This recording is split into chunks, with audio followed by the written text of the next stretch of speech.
Циркуларната економија се залага за широк поглед кон одговорностите за животната средина, а тоа не е политика што одговара на сите бизниси.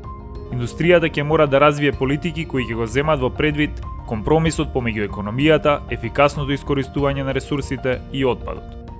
На своето најосновно ниво, циркуларната економија е за изнаоѓање начини да се создаде круг на природни ресурси, секојдневни производи и отпад што тие го создаваат, и подобро ги користи ресурсите.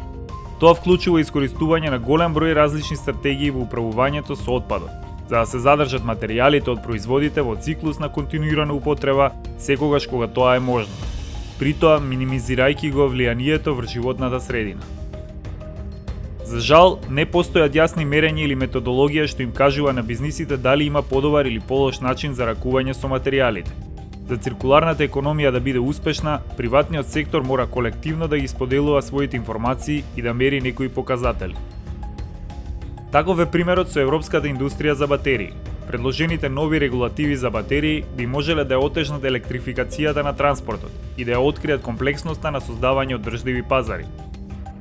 Климатските промени се на врвот на глобалната агенда и затоа има многу дискусии за тоа како да се регулираат индустриите за да се намали нивната јаглеродна емисија. Проблемот е особено нагласен во транспортниот сектор, каде електрификацијата станува приоритет.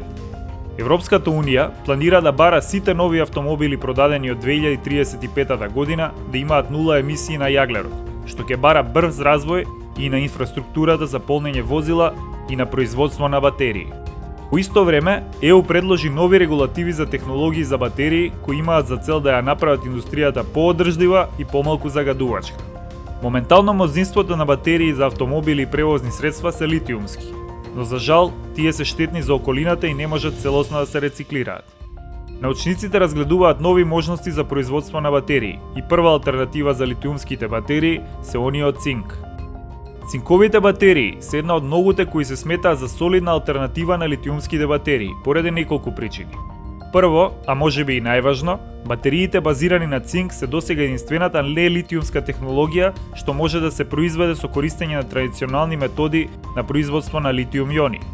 Второ, цинк батериите се исто така многу густи за енергија во споредба со алтернативите, што овозможува високо складирање на енергија во мали области. Една од причините е што цинк-ионските батерии нудат подобрена внатрешна безбедност во однос на литиум-ионските батерии. Додека литиум-ионските батерии се предмет на согорување поради високо запалив електролит, цинк батериите користат вода како електролит, што ги прави значително побезбедни.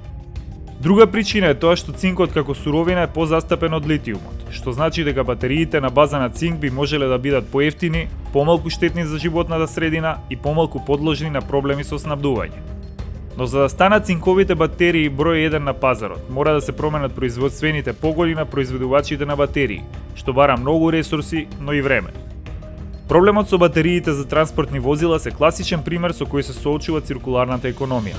Балансот помеѓу профитот, заштита на природата, ефикасно искористување на ресурсите и отпадот од овие бизниси е нешто што денеска е тешко мерливо и тешко е да се одбере вистинскиот начин на функционирање.